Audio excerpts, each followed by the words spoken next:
જય સ્વામિનારાયણ વિદ્યાર્થી મિત્રો. ધોરણ 7 વિષય ગણિત. મિત્રો, આપણે ધોરણ 7 વિષય ગણિતમાં એકમ નંબર 9 સમય સંખ્યા વિશે અભ્યાસ કર્યો. તેના આપણે પ્રયત્ન કરો સ્વાધ્યાય પોથીમાં તેમજ 9.1, સ્વાધ્યાય 9.2 એના દાખલા તેમજ તેને અનુરૂપ વ્યાખ્યા પણ જોઈ.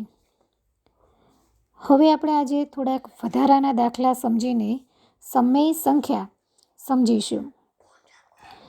આજે જેટલા હું વધારાના દાખલા સમજાવું છું એ તમામ વધારાના દાખલા તમારે રફ નોટમાં ગણવાના રહેશે. તો પહેલો દાખલો છે -12/18નું પ્રમાણિત રૂપ મેળવો. તો આપણે આગળના દાખલામાં પ્રમાણિત સ્વરૂપ શોધતા શીખી ગયા હતા. આજે થોડું સવિસ્તારથી બીજા વધારાની રકમ સાથે ફરીથી શીખીશું, જેથી આપણો આ કોર્સ છે જે સમય સંખ્યા યુનિટ 9 એનું પુનરાવર્તન થઈ જશે. સાથે સાથે આપણને સારી રીતે દાખલાની રીત પણ આવડી જશે. તો ચાલો આપણે જોઈએ દાખલા નંબર. તો કે -12/18નું પ્રમાણિત રૂપ મેળવો. તો પહેલાં આપણે 12 અને 18નું શું શોધવાનો છે? તો કે 12 અને 18નો આપણે પહેલાં લસા શોધવાનો છે. તો તમે જુઓ છો ને 12 અને 18નો 12 અને 18નો ગુસા શોધવાનો છે. તો 12 અને 18નો ગુસા કેટલો થાય છે? તો કે 12 અને 18નો ગુસા શોધીશું. ચલો જોતા હું આજે ફરીથી તમને ગુસા શોધતા શીખું છું. તો 12 અને 18નો ગુસા શોધીએ આપણે. 12 તો 2 6 દુ 12, આગળ 6 તો 2 3 અને 3 1. ચલો એ જ રીતે 18નો શોધીએ. 18 તો 2/18 કરી જોઈએ. ચલો તો 18/2, 2 એકા 2, 2 દુ 4, 2 તરી 6, 9 દુ 18. તો અહીંયા આવશે 9, 2 9. ચલો હવે તો કે 3, 9નો ભાગ બીજે ચાલશે નહીં. 3 3 અને 1. તો આપણી જોડે સંખ્યા મળી. તમે જુઓ છો 2 2 3. આમાં કોમન કોણ છે? તો કે 2 અને 3, બરાબર ને? 2 અને 3 બેમાંય છે. તો 2 3 દુ કેટલા થાય છે? 6. તો આ 6 શું છે? આપણો ગુસા છે. શું છે? ગુસા છે. તો હવે બંનેને 6 વડે ભાંગીશું. બંનેને 6 વડે ભાંગીશું. તમે 6 વડે ભાંગો એટલે શું જવાબ મળે છે? તો કે -2/3, જે -12/18નું પ્રમાણિત રૂપ છે, એટલે કે અતિ સંક્ષિપ્ત સ્વરૂપ છે. હવે જોઈએ આગળ મિત્રો બીજા બે વધારાના દાખલા સમજીએ. તો -5 સપ્તમાંશ અને -3 અષ્ટમાંશની વચ્ચે આવતી 5 સમય સંખ્યાઓ શોધો. તો પહેલાં આપણે એ જ રીતે જેમ આપણે આગળ અભ્યાસ કર્યો એ જ રીતે અભ્યાસ કરવાનો છે. તો કે 7 અને 8નો લસા શોધીશું. 7 8 56. ચલો હવે તો જે લસા શોધ્યો છે તો કે -5 સપ્તમાંશ અને 3 અષ્ટમાંશને આપણે શું કરશો? તો કે એને આપણે એવી સંખ્યા સાથે ગુણવાનો છે કે છેદમાં આપણને 56 મળે. તો ચાલો જોઈએ. તો ચાલો એવી સંખ્યા સાથે આપણે ગણતરી કરીશું કે જેથી આપણે છેદમાં 56 આવે. તો જુઓ તો 5 સપ્તમાંશ છે. 7ને કઈ સંખ્યા સાથે ગુણશો? તો 56 આવશે. તો 7 8 56. અને એ જ સંખ્યાને ઉપરની સંખ્યા સાથે ગણવાનો છે. તો ચલો -5 × 8 કેટલા થશે? 40. 8 5 40. તો જુઓ 8 5 40 એટલે કે -40 અને છેદમાં 56. એ જ રીતે -3 અષ્ટમાંશને પણ એવી સંખ્યા સાથે 8ને ગણવાના છે કે છેદમાં 56 આવે. તો એ જ રીતે 7 સાથે કે આપણે 8ને 7 સાથે ગણતરી કરીશું તો છેદમાં આવશે 56 અને એ જ સંખ્યાને ઉપરની સંખ્યા સાથે પણ ગણતરી કરીશું તો કેટલા આવશે 7 તરી 21 માઇનસ 21. હવે તો કે હવે આ બંનેની વચ્ચે 5 જે સમય સંખ્યા આવે છે ને એ લખવાની છે. તો -40 56થી -21 56 થાય ત્યાં સુધીની વચ્ચે આવતી સમય સંખ્યા જે 5 સમય સંખ્યાઓ છે એ આપણે લખવાની છે. તો જોવો જોઈએ -40 39 38 37 36 35 21 એટલે કે જે વચ્ચેની 5 સમય સંખ્યા છે તો એ તમે જુઓ છો 39 38 37 36 35 જે વચ્ચે આવતી સમય સંખ્યા છે.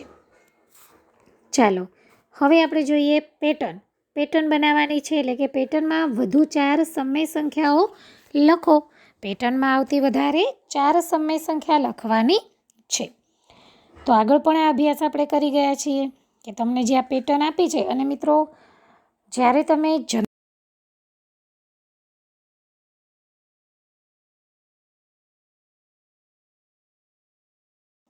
ફરી એકવાર આપણે અભ્યાસ કરીશું. તો તમે જુઓ છો કે આપણને જે રકમ આપી છે 3/5 એટલે કે -3/5ને પહેલાં આપણે એક સાથે ગણતરી કરીશું. તો તમે જ્યારે એને એક સાથે ગણતરી કરશો 3/5ને ત્યારે તમને જે આ રકમ છે ને આ બધા જવાબ મળશે.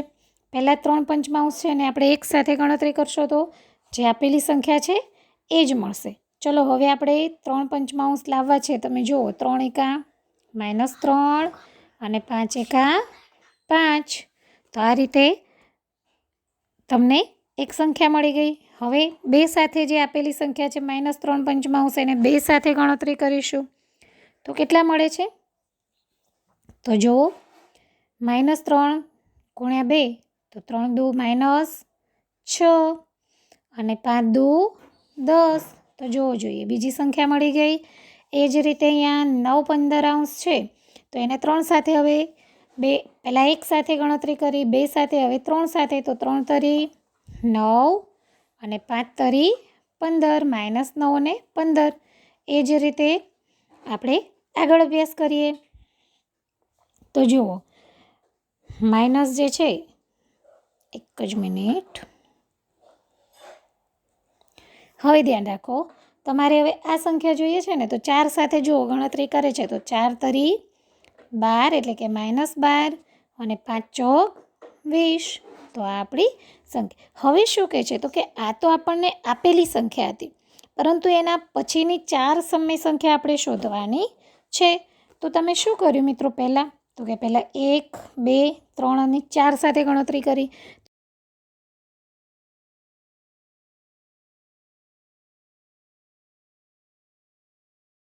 15 25 6 સાથે તો કે -18 30. તેમજ આગળ 7 સાથે ગણતરી તો -21 35. 8 સાથે ગણતરી તો -24 40. બરાબર. તો આ સ્વરૂપની વધુ 4 સમય સંખ્યાઓ તમે જોઈ કે જેમાં -15 25 -18 30 -21 35 -24 40. તો આ આપણી 4 સમય સંખ્યા છે જે વધારે પેટર્ન આપણે જે શોધતા હતા કે હજી વધારે જે પેટર્ન સંખ્યા જે શોધતા હતા કે 4 વધારે પેટર્નની સમય સંખ્યા શોધવાની છે તો એ આપણે જોઈ. હવે આગળ વાત કરીએ તો કે નીચેના દરેકમાં કઈ સંખ્યા મોટી છે તે કહો. તો જુઓ તો મોટી સંખ્યા શોધવા આપણે શું કરતા હતા તો કે પહેલાં આપેલી જે સંખ્યા છે તો કે 3 અને 2નો લસા શોધતા હતા. તો 3 અને 2નો જ્યારે લસા શોધો છો ત્યારે 2/3 કેટલો થાય છે? 3 દુ 6. હવે તો કે છેદ સરખા કરવાના છે તો એવી સંખ્યા સાથે ગણતરી કરી કે છેદ સરખા થાય છે. તો જોઈ શકો છો કે 2/3 છે એને ગુણ્યા 2 તો 3 દુ 6 અને 2 દુ 4. એ જ રીતે અહીંયા 5/2 તો 3 સાથે ગણતરી કરી તો 3 દુ 6 અને 5 તરી 15. તો ચાલો હવે તમે જુઓ તો કઈ સંખ્યા મોટી છે તો તમે જોઈ શકો છો કે 15 સપ્તમાંશ સંખ્યા મોટી છે. તો 5/2 મોટા છે અને 2/3 નાના છે. આ જ સાથે આપણે હજી વધારે અભ્યાસ કરીએ. ચલો આગળ જોઈએ સરવાળા શોધો. તો હવે જોઈએ 5/4 પ્લસ -11/4. તો એ પણ આપણે સ્વાધ્યાય 9.2ના દાખલા સમજી ગયા, જેમાં સરવાળા શોધો. તો 5/4 - 11/4. તો અહીંયા તો છેદ જ સરખા આપ્યા છે, તો આપણે છેદમાં કોઈ ફેરફાર કરવાનો છે નહીં. તો 5/4 પ્લસ -11. હવે પ્લસ માઇનસ શું થશે? તમે ચિહ્ન સમજી ગયા. પ્લસ માઇનસ બરાબર માઇનસ. તો 11માંથી 5 બાદ થશે તો કેટલા વધે છે? -6/4. તો હવે 6ના પણ અવયવ પડે છે. તમે જોયું ને કે 6ના જો 3 દુ 6 અને 2 દુ 4. ચલો છેદ ઉડાડીશું તો કે ઉડી ગયા. તો કેટલા વધે છે? -3/2. તો હવે પણ પાછું એ છે કે ભાઈ અંશ મોટો છે અને છેદ નાનો છે, તો એને મિશ્રમાં ફેરવીશું તો આપણને જવાબ મળશે -1.1/2. આગળ જોઈએ.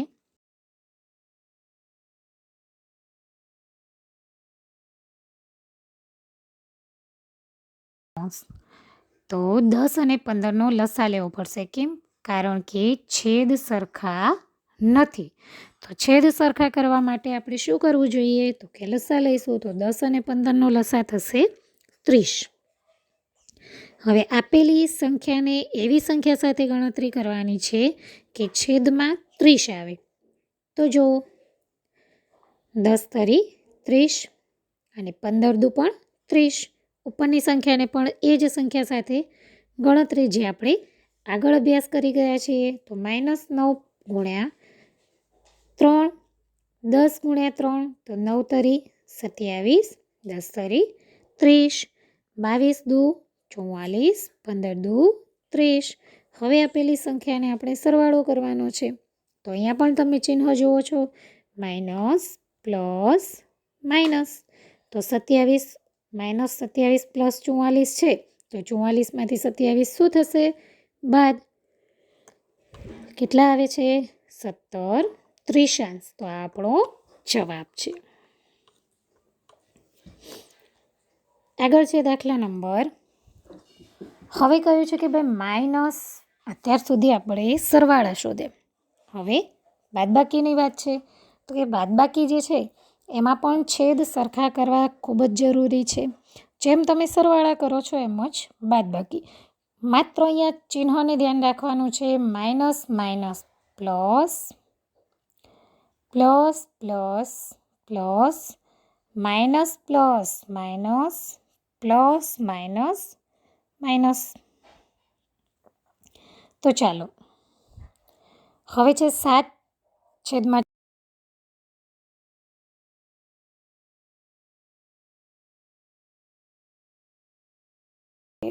લસા પણ તમને અહીંયા શોધીને આપ્યું છે, બરાબર. હવે તો તમે જાણો છો કે એવી સંખ્યા સાથે ગણતરી કરો કે છેદમાં 72 આવે. તો જુઓ 7/24 છે તો એને 3 સાથે, અને 17/36 છે એને 2 સાથે. તો કેટલો જવાબ આવે છે? તો કે 21/72 અને 34/72. હવે માઇનસ છે તો 34માંથી 21 બાદ કરો. જવાબ આવે છે -13. ચિહ્ન માઇનસ કેમ? કારણ કે મોટી સંખ્યા આગળ માઇનસની નિશાની છે. તો -13/72. તો આ આપણો જવાબ છે. આગળ જોઈએ. એ જ રીતે આ દાખલો પણ છે જે તમારે થોડો જાતે પ્રયત્ન કરીને ગણવાનો છે. -16/13 માઇનસ કૌંસમાં -7/15. બરાબર. હવે વાત કરીએ ગુણાકાર શોધો. તો 9/2 ગુણ્યા -7/4. તમે તો ગુણાકારમાં ખબર જ છે કે અંશનો અંશ સાથે અને છેદનો છેદ સાથે. તો 7 × 9 = 63 અને 4 દુ 8. આપેલ સંખ્યા તો કે અશુદ્ધ અપૂર્ણાંક છે, તો એને મિશ્ર અપૂર્ણાંકમાં ફેરવવાના રહે છે, જેથી જવાબ આવે છે -7 7 અષ્ટમાંશ 7 પૂર્ણાંક 7 અષ્ટમાંશ. તો આ રીતે આપણે આજે દાખલા સમજ્યા. એ જ રીતે દાખલો છે 3 11 ગુણ્યા 2 પંચમાંશ. તો અંશનો અંશ સાથે અને છેદનો છેદ સાથે 3 દુ 6 11 પંચા 55. તો આ આપણો ગુણાકારના દાખલા છે. હવે છે કિંમત શોધો.